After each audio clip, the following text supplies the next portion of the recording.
નમસ્કાર મિત્રો, સ્વાગત છે તમારું અમારી આ પવિત્ર ચેનલમાં। વિડિયો શરૂ કરતા પહેલા હે અન્નપૂર્ણા માતા અને ધનના અધિપતિ કુબેર ભંડારી જે પણ ભક્ત આ વિડિયોને લાઈક કરે, કોમેન્ટમાં જય માં અન્નપૂર્ણા લખે અને ચેનલને સબસ્ક્રાઇબ કરે તેના ઘરનો રોટલો ક્યારેય ખૂટવા ન દેતા અને તેના જીવનમાંથી અન્નની અને ધનની કમી હંમેશા માટે દૂર કરી દેજો। મિત્રો, પવિત્ર પૂનમના દિવસે રસોડામાં લોટ બાંધતી વખતે કરી લો આ એક નાનો અને ગુપ્ત ચમત્કારી પ્રયોગ। આ ઉપાય કરવા માત્રથી જ તમારા ઘરના તમામ સભ્યોનું નસીબ સોનાની જેમ ચમકવા લાગશે।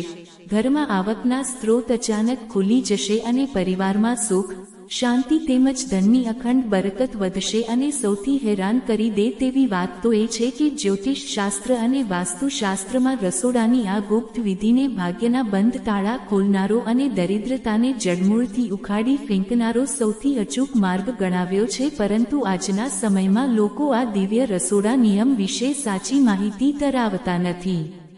શાસ્ત્રોમાં પણ પૂનમની પવિત્ર તિથિએ ઘરના રસોડાની પવિત્રતા અને ત્યાં બનતી રસોઈ દ્વારા ધનને આકર્ષિત કરતા ઉપાયોનું અનંત ગણું મહત્વ જણાવવામાં આવ્યું છે। અને આ પવિત્ર દિવસે વાસ્તુશાસ્ત્રના આ ખાસ નિયમનું પાલન કરવું અતિ શુભ અને અખંડ ભાગ્યશાળી માનવામાં આવે છે।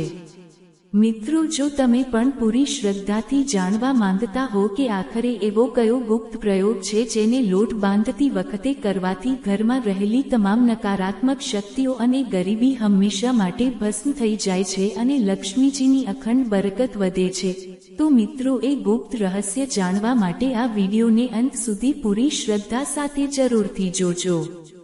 પરંતુ મિત્રો, આ ચમત્કારી પ્રયોગ વિશે વિગતવાર જાણતા પહેલા તમારે પૂનમની તિથિનું અસલી આધ્યાત્મિક મહત્વ સમજવું ખૂબ જ અનિવાર્ય છે।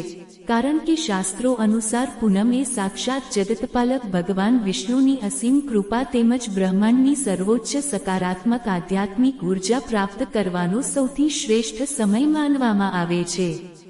મિત્રો, હિન્દુ સનાતન ધર્મમાં પૂનમને સાક્ષાત શ્રી હરિ ભગવાન વિષ્ણુ અને માં લક્ષ્મીનો સૌથી પ્રિય દિવસ કહેવામાં આવ્યો છે। શાસ્ત્રોમાં સ્પષ્ટ લખવામાં આવ્યું છે કે આ પવિત્ર દિવસે ભક્ત દ્વારા કરવામાં આવેલી નાની સેવા, પૂજા, મંત્ર જાપ અને ખાસ કરીને રસોડામાં કરવામાં આવતા લક્ષ્મી ઉપાયોનું પુણ્ય ફળ સામાન્ય દિવસો કરતાં અનેક ગણું વધી જાય છે। એટલા માટે જ પ્રાચીન સમયથી જ વડીલો પૂનમ દરમિયાન પોતાના ઘરમાં આર્થિક ઉન્નતિ માટે ખાસ રસોડાના ઉપાયો કરતા હતા।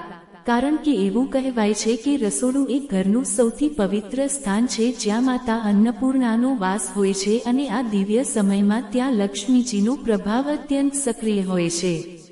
શાસ્ત્રો અનુસાર જે ઘરમાં પૂનમ દરમિયાન રસોડામાં યોગ્ય વિધિથી પૂજન કે ઉપાય થાય છે, ત્યાંથી નકારાત્મકતા, બીમારીઓ, કલહ અને વાસ્તુદોષ આપોઆપ દૂર થઈ જાય છે અને ઘરમાં સુખ સમૃદ્ધિનું વાતાવરણ વધવા લાગે છે। મિત્રો, આજના આ આધુનિક સમયમાં ઘણા લોકો દિવસ રાત કાળી મજૂરી કરે છે, પુષ્કળ પૈસા પણ કમાય છે, પરંતુ છતાં પણ તેમના ઘરમાં પૈસો ટકતો નથી। કોઈના ઘરમાં વગર કારણે સતત તણાવ, માનસિક અશાંતિ અને વ્યાપારમાં નુકસાન ચાલ્યા કરે છે, તો કોઈના બનેલા કામ આખરી સમયે અચાનક જ અટકી જાય છે। ઘણા લોકો એવા પણ જોવા મળે છે કે જેમને જીવનમાં તમામ ભૌતિક સુખો હોવા છતાં આંતરિક શાંતિ મળતી નથી અને તેમનું મન હંમેશા અજાણ્યા ભય, ચિંતા અને નકારાત્મક વિચારોથી ઘેરાયેલું રહે છે। મિત્રો, ઘણી વખત માણસને એવું પ્રતીત થવા લાગે છે કે જાણે તેના ઘરની લક્ષ્મી ક્યાંક રૂઠી ગઈ હોય। અથાણ મહેનત છતાં કોઈ આર્થિક કે સામાજિક લાભ ન મળે, અચાનક જ ખર્ચાઓ દેવાના રૂપમાં વધી જાય, પરિવારના સભ્યો વચ્ચે પ્રેમ ઓછો થાય અથવા મનની સાચી ઈચ્છાઓ લાંબા સમય સુધી પૂર્ણ ના થાય, આવી અસંખ્ય સમસ્યાઓ આજે ઘરમાં જોવા મળે છે। મિત્રો, શાસ્ત્રો અનુસાર જ્યારે ઘરના રસોડામાં રાહુનો દૂષિત પ્રભાવ વધી જાય છે અથવા વાસ્તુદોષ ઊભા થાય છે ત્યારે જ આવી નકારાત્મક પરિસ્થિતિઓ ઊભી થાય છે। એટલા માટે જ પૂનમ જેવા પરમ પવિત્ર સમયમાં રસોડાની આરાધના અને શાસ્ત્રોક્ત ઉપાયોને સર્વોચ્ચ મહત્વ અપાયું છે। કારણ કે આ સમયને આર્થિક કષ્ટોમાંથી મુક્તિ મેળવવાનો વિશેષ કાળ ગણવામાં આવે છે। મિત્રો, આ ગુપ્ત રસોડાનો પ્રયોગ પણ એક એવી જ દિવ્ય અને ત્વરિત ફળ આપનારી વિધિ છે અને શાસ્ત્રોમાં સ્પષ્ટ જણાવાયું છે કે પૂનમના દિવસે રસોઈ બનાવતી વખતે લોટમાં એક ખાસ પવિત્ર વસ્તુ ઉમેરવાથી ઘરમાં અન્ન અને ધનની ક્યારેય કમી રહેતી નથી. એટલા માટે જ જૂના જમાનામાં લોકો આ પ્રયોગ ખૂબ જ ગુપ્ત રીતે અને નિયમિત રીતે કરતા આવ્યા છે. પરંતુ હવે સૌથી મોટો પ્રશ્ન એ થાય છે કે આખરે એવો કયો પવિત્ર પ્રયોગ છે જેને કરવાથી ઘરમાં લક્ષ્મીજી અને નારાયણ બંને અત્યંત પ્રસન્ન થાય છે. જી હા મિત્રો, આ એક નાનકડો પ્રયોગ કરવાથી પ્રભુ તમારા પર અત્યંત કૃપાળુ થઈ જશે અને તમારા જીવનમાં ચાલતી દરેક મોટી આર્થિક અને પારિવારિક મુશ્કેલીનો અંત આવી જશે. મિત્રો, આ એક નાનો પ્રયોગ ઘરમાં જરૂર કરવો જોઈએ, પણ આજના સમયમાં ઘણા લોકોને આ ગુપ્ત અને પ્રાચીન વાસ્તુ રહસ્ય વિશે ખબર જ નથી, કારણ કે આજના જમાનામાં લોકો પોતાની જૂની પરંપરાઓ અને શાસ્ત્રોનું જ્ઞાન ભૂલતા જાય છે. શાસ્ત્રો અનુસાર પ્રાચીન કાળમાં વડીલો પૂનમ દરમિયાન આ પ્રયોગ અચૂક કરતા હતા, કારણ કે આ વિધિ માત્ર ધાર્મિક નથી પરંતુ તેને સીધો ભાગ્યના બંધ દ્વાર ખોલનાર અને કમનસીબીને દૂર કરનાર માનવામાં આવે છે. એટલા માટે જ લોકો આ ઉપાય પૂરી શ્રદ્ધાથી કરતા હતા, પરંતુ ક્યારેય કોઈને તેના વિશે વહેંચતા ન હતા જેથી તેની આધ્યાત્મિક શક્તિ જળવાઈ રહે. કહેવાય છે કે જ્યારે આ ખાસ રસોડા વિધિ સાચા ભાવથી કરવામાં આવે છે ત્યારે ઘરમાંથી દરિદ્રતા અને રોગ શોક ધીમે ધીમે વિદાય લે છે. ઘણા લોકો તો આજે પણ પૂનમ દરમિયાન આ ઉપાય ગુપ્ત રીતે કરે છે અને મિત્રો, તમારે પણ આ પવિત્ર દિવસે આ રસોડાનો પ્રયોગ એકવાર જરૂરથી કરવો જોઈએ.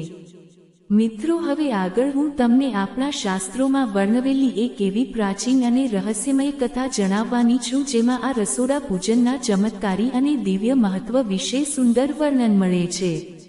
ઘણા વર્ષો પહેલા એક નાનકડા નગરમાં એક અત્યંત શ્રદ્ધાળુ પણ આર્થિક રીતે તૂટી ગયેલો વ્યક્તિ પોતાના પરિવાર સાથે નાની ઝૂંપડીમાં રહેતો હતો.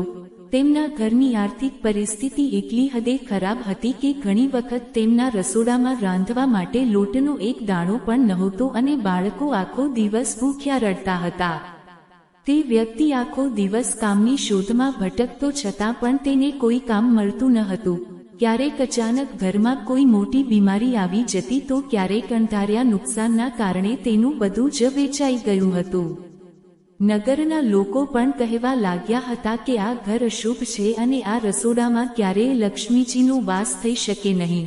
ઘરમાં હંમેશા ચિંતા, માનસિક તણાવ અને ઘોર નિરાશાનું વાતાવરણ રહેતું હતું. તે વ્યક્તિની સૌથી મોટી ચિંતા પોતાના પરિવારને આ ભૂખમરામાંથી મુક્ત કરવાની હતી. તેનો પરિવાર ખૂબ જ ભક્તિવાળો અને સંસ્કારી હતો, પરંતુ ભયંકર આર્થિક તંગીના કારણે તેમનું જીવન નરક જેવું બની ગયું હતું. એક દિવસ નગરમાં પૂનમની તિથિ આવી અને મોટા સંતો વ્યાસપીઠ પરથી કહેતા હતા કે આ પૂનમનો મહિમા ભગવાન વિષ્ણુ અને માતા અન્નપૂર્ણાની અસીમ કૃપા મેળવવાનો અતિ પવિત્ર અને દુર્લભ સમય છે. આ સાંભળીને તે નિર્ધન વ્યક્તિના મનમાં એક નવી આશા જાગી. બીજા દિવસે વહેલી સવારે બ્રહ્મ મુહૂર્તમાં તે વ્યક્તિ સ્નાન કરીને નદી કિનારે આવેલા એક આશ્રમમાં એક સિદ્ધ સંત પાસે ગયો. કહેવાય છે કે તે સંત વાસ્તુશાસ્ત્રના પ્રકાંડ જ્ઞાની હતા અને તેમની પાસે દરેક આર્થિક સમસ્યાનું નિવારણ હતું.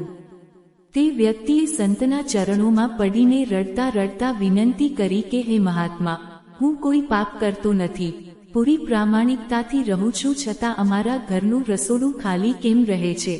જો ઈશ્વર સાચે જ દયાળુ હોય તો અમારા ઘરમાંથી આ દરિદ્રતા દૂર કરવાનો કોઈ સરળ માર્ગ બતાવો. બધું સાંભળ્યા પછી તે દિવ્ય સંતે અત્યંત સૌમ્ય અવાજમાં કહ્યું કે હે વત્સ, તું જરાય ચિંતા ન કર. આ પવિત્ર પૂનમ કોઈ સાધારણ સમય નથી, પરંતુ આ સમયમાં સાચા હૃદયથી કરવામાં આવેલી રસોડાની પૂજાનું ફળ ભગવાન હરિ અને માં લક્ષ્મી ખૂબ ઝડપથી આપે છે. જો તું આ પવિત્ર દિવસે તારા ઘરના રસોડામાં રોટલી બનાવતી વખતે એક ખાસ પ્રયોગ કરીશ તો તારી કમનસીબી પળભરમાં સૌભાગ્યમાં બદલાઈ જશે અને ઘરમાં ધન ધાન્યનો ભંડાર ભરાઈ જશે. તે સંતે પછી તેને રસોડાના પ્રયોગની અસલી અને ગુપ્ત વિધિ સમજાવી અને કહ્યું કે આ પ્રયોગ પૂરી શ્રદ્ધાથી કરજે, પરંતુ યાદ રાખજે કે આ ઉપાય કરતી વખતે મનમાં કોઈ અહંકાર કે લોભ નહીં, પરંતુ માત્ર અને માત્ર અખૂટ શ્રદ્ધા હોવી જોઈએ. હવે તે વ્યક્તિ ખૂબ જ એકાગ્રતાથી તે સંતની વાતો સાંભળવા લાગ્યો. આખું વાતાવરણ એક અજીબ દિવ્ય શાંતિથી ભરાઈ ગયું હતું. ત્યારે તે સંતે ધીમા અને ગંભીર અવાજમાં મૂળ ઉપાય બતાવતા કહ્યું કે પૂનમના પવિત્ર દિવસે જ્યારે ઘરમાં રોટલી બનાવવા માટે લોટ બાંધવામાં આવે ત્યારે લોટની કથરોટમાં ચપટી મીઠું નાખ્યા પછી તેની અંદર 1 ચમચી ગાયનું શુદ્ધ દૂધ અથવા થોડું ઘી અચૂક ઉમેરવું અને લોટ બાંધતી વખતે મનમાં ઓમ નમો ભગવતે વાસુદેવાય અથવા માં અન્નપૂર્ણાના નામનો 11 વખત જાપ કરવો. તેની સાથે જ યાદ રાખવું કે ક્યારેય પણ લોટ બાંધીને તેના પર આંગળીઓના નિશાન પિંડ સમાન આકાર મૂક્યા વિના ન છોડવો. હંમેશા લોટ પર આંગળીઓ દબાવીને છાપ બનાવવી. શાસ્ત્રોમાં ઘઉંના લોખને સૂર્યનું પ્રતીક અને દૂધ ઘીને ચંદ્ર તેમજ લક્ષ્મીનું પ્રતીક માનવામાં આવ્યું છે. જ્યારે સૂર્ય અને ચંદ્રનો આ વાસ્તુ મિલાપ રસોડામાં થાય છે ત્યારે ઘરના તમામ ગ્રહ દોષ પળભરમાં શાંત થઈ જાય છે અને માં લક્ષ્મી તે ઘરની દરિદ્રતાને હંમેશા માટે હરી લે છે. એટલા માટે જ પ્રાચીન સમયથી જ્ઞાની લોકો પૂનમના દિવસે આ પવિત્ર રસોડા પ્રયોગ અચૂક કરતા આવ્યા છે. સંતે આગળ પવિત્ર જ્ઞાન આપતા કહ્યું કે જ્યારે ઘરમાં આ વિધિથી બનેલી પહેલી રોટલી નીકળે તે રોટલી પર થોડું ઘી અને ગોળ મૂકીને ગાય માતાને અર્પણ કરી દેવી, કારણ કે ગાયમાં 33 કોટી દેવતાઓનો વાસ છે અને જ્યારે પૂનમે ગાય તૃપ્ત થાય છે ત્યારે તે ઘર ધન ધાન્યથી ઉભરાઈ જાય છે. પછી તે સંતે તે વ્યક્તિના માથા પર પોતાનો આશીર્વાદરૂપી હાથ રાખ્યો અને કહ્યું કે આ ઉપાય કરતી વખતે માત્ર એક વાત મગજમાં રાખજે કે તારા મનમાં કોઈ શંકા ન હોવી જોઈએ. સાચા દિલથી ભગવાન સામે બેસીને તારા પરિવારના કલ્યાણ માટે પ્રાર્થના કરજે. તે સંતની આવી કલ્યાણકારી વાતો સાંભળીને તે વ્યક્તિની આંખોમાં હર્ષના આંસુ આવી ગયા અને તેને અહેસાસ થયો કે હવે તેની મુશ્કેલીઓનો અંત નિશ્ચિત છે. મિત્રો, તે વ્યક્તિ ઘરે આવ્યો અને પૂનમના દિવસે તેના ઘરમાં તે સંતના કહ્યા અનુસાર પૂરી શ્રદ્ધાથી લોટ બાંધતી વખતે દૂધ અને ઘીનો પ્રયોગ કર્યો અને ગાય માતાને પહેલી રોટલી ખવડાવી. મિત્રો, કહેવાય છે કે બરાબર તે દિવસ પછી ધીમે ધીમે તેમના ઘરમાં અદ્ભુત બદલાવ આવવા લાગ્યા. જે રસોડામાં ક્યારેય અનાજ નહોતું ટકતું ત્યાં હવે અન્નપૂર્ણા માતાની અસીમ કૃપાથી ભંડાર ભરાઈ ગયા. તે વ્યક્તિના અટકેલા તમામ કામો થવા લાગ્યા. આવકના નવા સ્ત્રોત ખુલ્યા અને વ્યાપારમાં અચાનક જ મોટો નફો મળવા લાગ્યો. ઘરમાંથી દરિદ્રતા સાવ દૂર થઈ ગઈ અને પરિવારના સભ્યો વચ્ચે પ્રેમ વધવા લાગ્યો. જોતજોતામાં તેનું આખું જીવન બદલાઈ ગયું.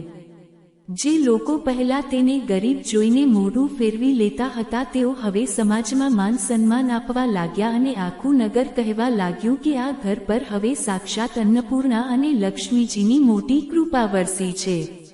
તે વ્યક્તિ અને તેનો પરિવાર સારી રીતે સમજી ગયા હતા કે આ કોઈ જાદુ નથી પરંતુ સાચી શ્રદ્ધા, પવિત્ર ભક્તિ અને રસોડા પૂજનના મહાત્મ્યનું અદ્ભુત ફળ હતું. મિત્રો, આપણા પવિત્ર શાસ્ત્રોમાં પણ સ્પષ્ટ જણાવાયું છે કે પૂનમ દરમિયાન રસોડાની સફાઈ અને લોટ બાંધવાનો આ ખાસ નિયમ સર્વોત્તમ છે. પૂજા કરતી વખતે શુદ્ધ મન રાખવું, ઈશ્વરનું સ્મરણ કરવું અને ત્યારબાદ 11 વખતમાં અન્નપૂર્ણાનું નામ લેવું આ ક્રિયાઓ નસીબના બંધ તાળા ખોલી નાખે છે. મિત્રો, હવે ઘણા લોકોના મનમાં એ જિજ્ઞાસા થતી હશે કે આખરે લોટમાં દૂધ કે ઘી જ કેમ નાખવામાં આવે છે.